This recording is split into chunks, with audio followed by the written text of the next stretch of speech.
My name is Anna, and this is a video.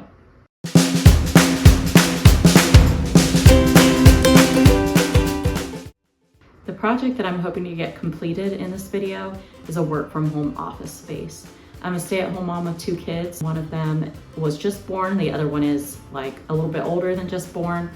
And I also work remotely part-time from home, as well as do some other odds and ends office-y type things. I, up until this point, have kind of been relying on the kitchen table chaos method of, kind of having a work from home space.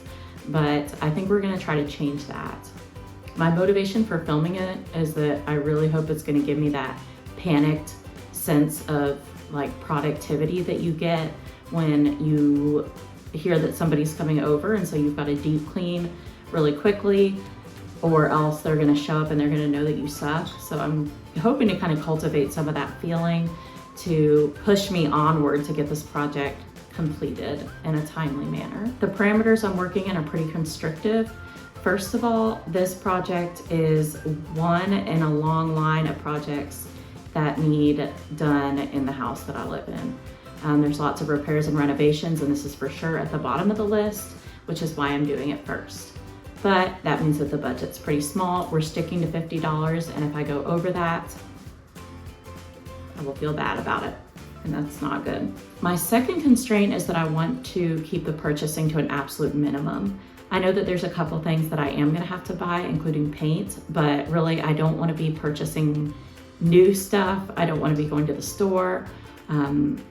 I have a little bit of a budget. We'll see how far it goes for like thrifted or used items, but really I'm trying to shop my house for this. I work in the field of natural resources and environmental science, so I'm always wallowing in guilt about the ways that my actions are ruining the earth. So we're gonna try to really minimize our carbon footprint on this one. We're gonna try to use the resources that we have on hand to the best of my abilities, and we'll see how it goes. Third, the space I have to work with is a closet. Our house is not super big. It's an older vernacular style farmhouse. The original part of it was built in the 1800s, and then successive owners tacked onto it throughout the next 100 years or so. And the floor plan layout is basically a pinball maze. So there's one room essentially that I could foresee myself not kicking myself out of to put a child or some other type of storage in the future, and that is a walk-in closet in the back of the house. So that's what we're going to be using for this.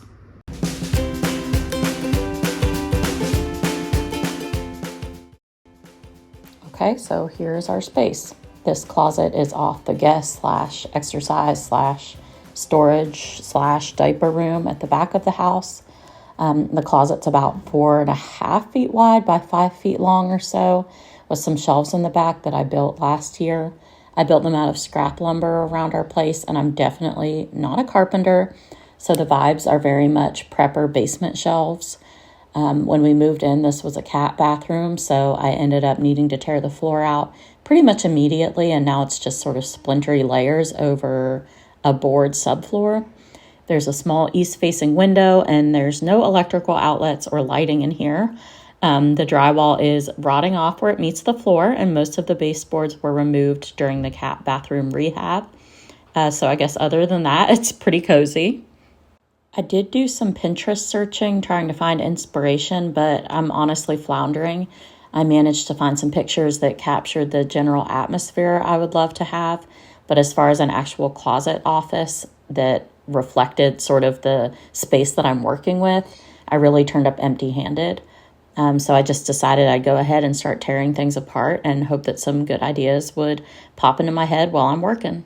After some thinking and planning, the goal is to take apart this shelf, okay? Because I tried to fit a desk in here, and there's just not a really good way to do it. I know it looks different on camera, but the width of this closet is about like my arm span, and I have short little arms, okay? I have short little arms. So this is a baby office, tiny office, and we need to think about the best way to maximize the space in here. And so what I've come up with is I'm going to take apart these shelves a little bit. I didn't record it, so just imagine that I used the appropriate saw and the appropriate safety equipment and a safe way to remove the shelf above and below desk height here.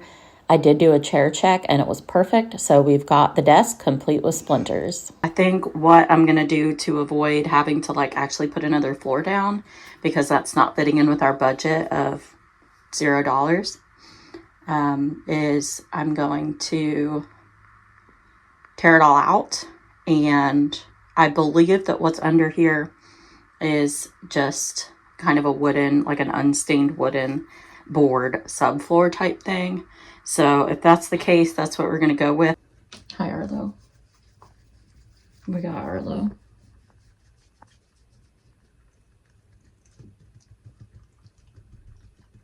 Hi. We've got it down to the subfloor in a little spot here so I can kind of see what it looks like. It has some kind of adhesive on it. So I don't know. We'll see how it looks after I mop it, but we're going to make it work. So I do remember when I first tore the linoleum out of this closet that I kind of started to pick at the subfloor.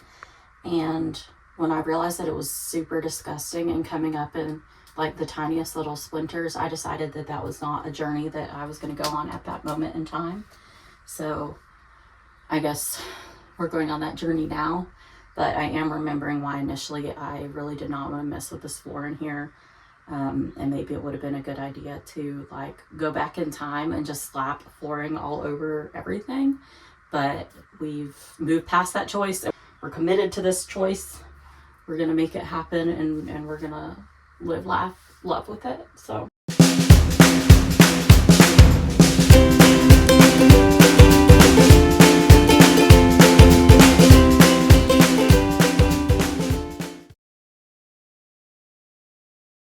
So it's day 2 and we're back at it again with some more foolishness. I started out by breaking into my crusty paint collection and choosing a color for the shelves. I don't have a ton of options, so I did some swatches of the top contender, which was Sherwin-Williams Iron Ore that I had left over from painting some furniture. The wall paint is going to be the big splurge on this project because I don't have enough in any one color to cover the whole thing. And I also needed some for another project, so I figured I could double dip into the same color. The other project needed white, so I went with Sherwin-Williams Alabaster, and that's what we'll be using on the walls in here. I was really disappointed in my past self to find that I hadn't hoarded any wood that would really work for the baseboards in this room. So I didn't have anything on hand, but I really needed to cover it up. The drywall where it meets the floor was really disintegrated, and the right thing to do would probably be to tear the whole room to the studs and re-drywall it. However, you better believe I'm not going to get into all that.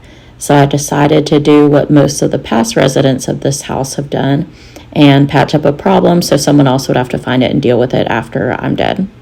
I bought 2 8-foot 1x4 furring boards from Lowe's, which were $3.18 a piece, and I used construction adhesive and finishing nails to get them secured into place. Honestly, this worked pretty well, and I do feel a lot safer from mice now.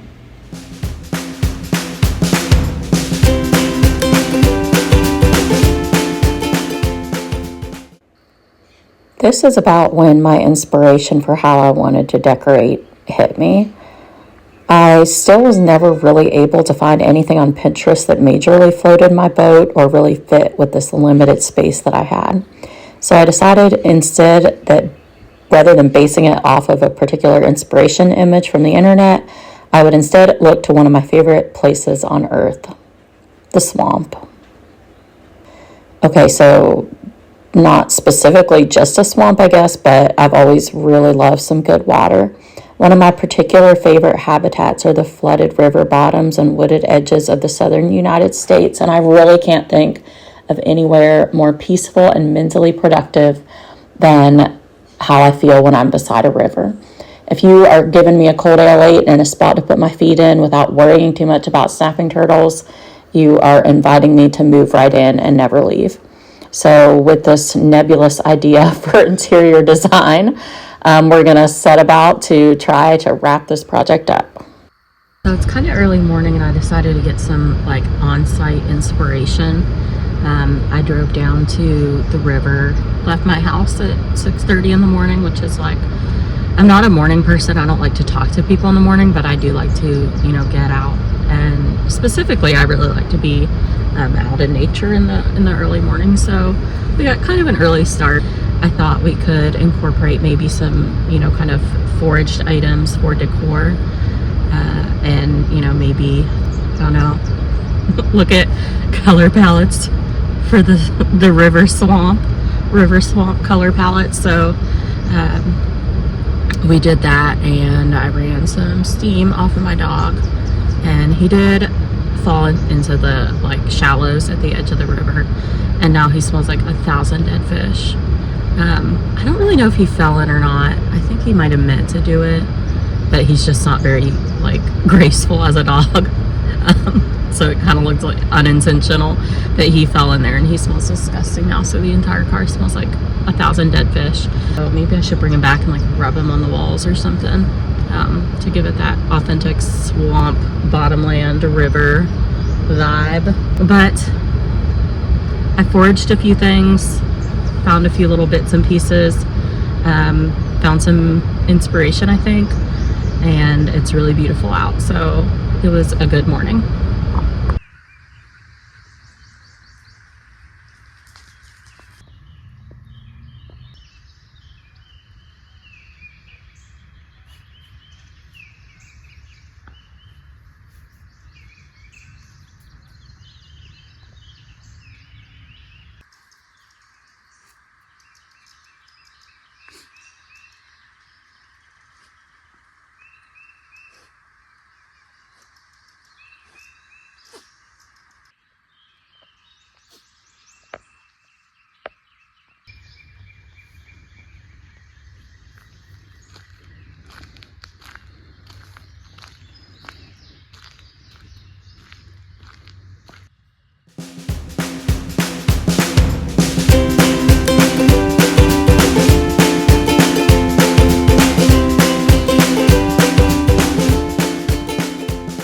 Okay, so I'm not gonna lie, I have lost track of how many days I've actually been working on this.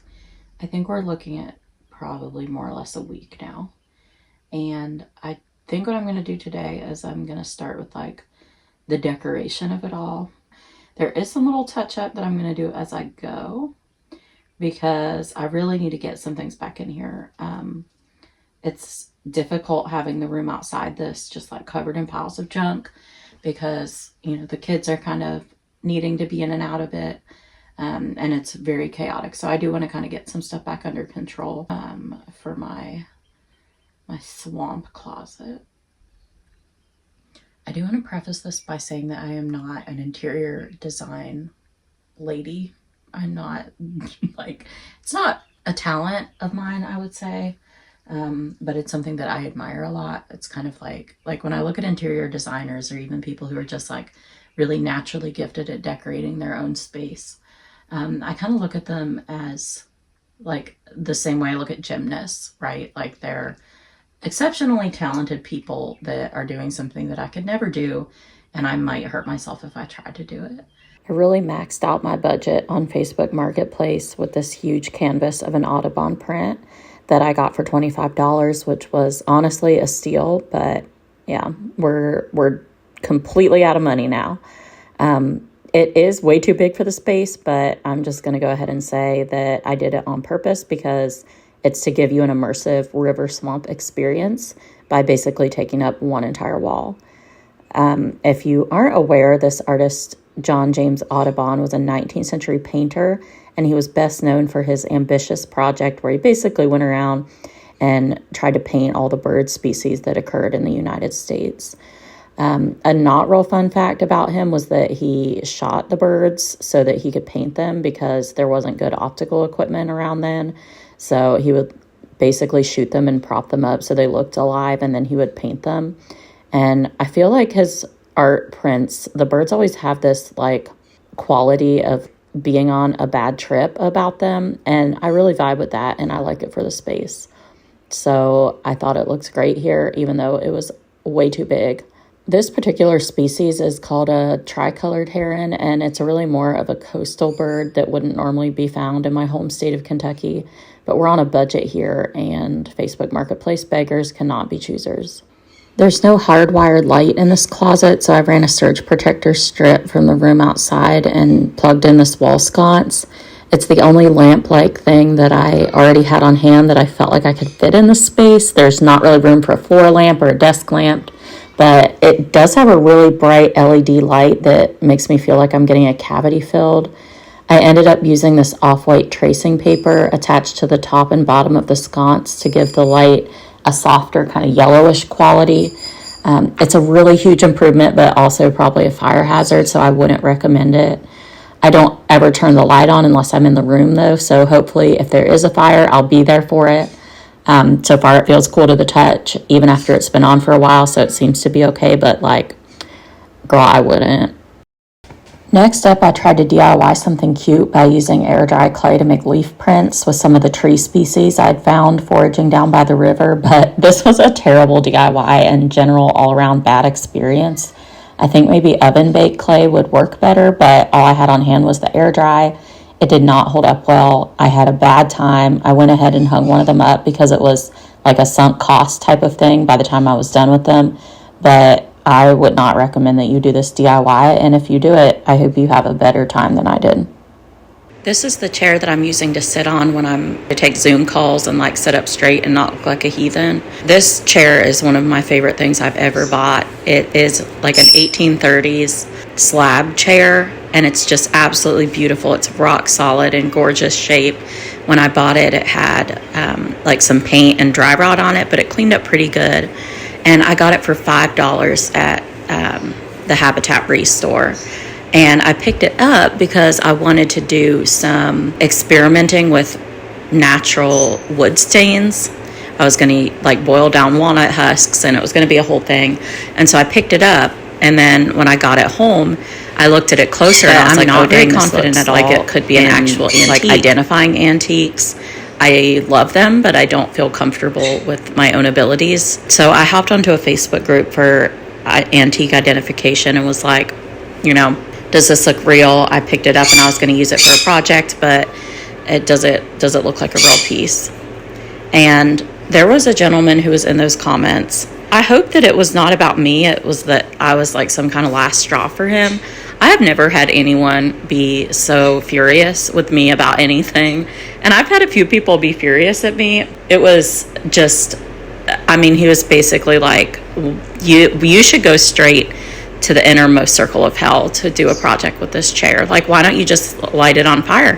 Why don't you just light yourself on fire?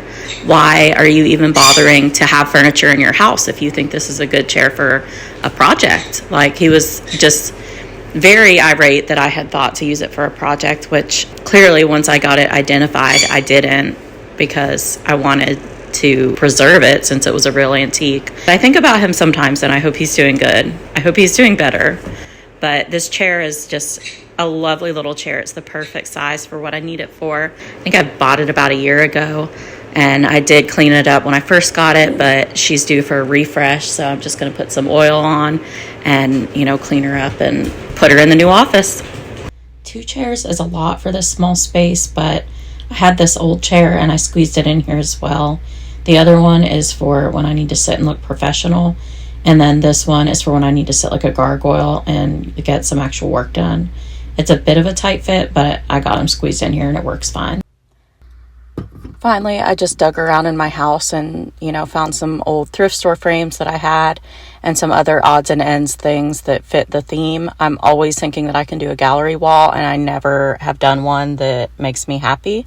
So I have a big collection of old Goodwill frames and that kind of thing.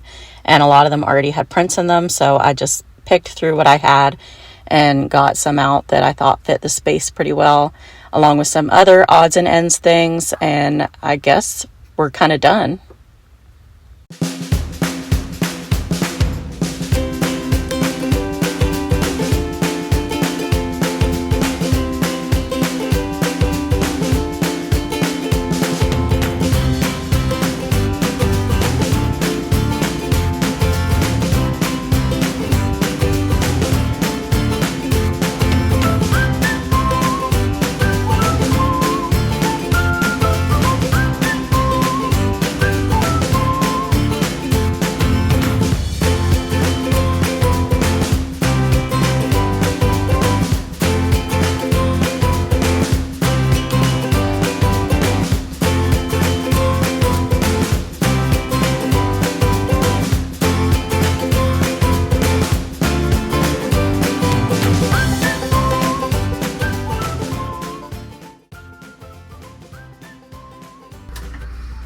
Okay, so let's close this thing out by reviewing the budget. I did not save the planet entirely, but I did do pretty good as far as kind of hitting my sustainability goals. I didn't buy anything new except for the paint and 2 furring strips that we used to replace the baseboards and cover up the rotted parts of the drywall. Other than that, I bought the giant heron painting from Facebook Marketplace for $25. And I got these little guys from Goodwill. I thought they were cute to keep like pens and stuff in on the desk. And they have this little line of cobalt glass on here that I thought matched really well with some of the other cobalt glass pieces that I have in here. And they kind of look handmade, but I don't really know. I don't know anything. So they were really pretty. They were 99 cents a piece and I got 2 of them.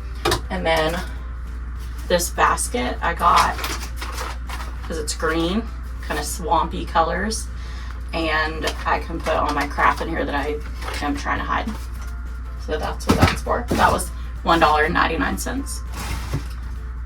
Other than that, I think that's everything I paid money for. So that brings my total to $55 and something cents. I will put it up on the screen. So I went a tiny bit over budget, but not too much. So I'm just going to feel $5 and something cents worth of guilt because that's all I went over. If you made it to this part, thanks for hanging out. Thanks for using your time to help me feel guilty and motivated to get this project done quickly because I was worried about other people seeing it. Now I have no excuse to not be productive and get my work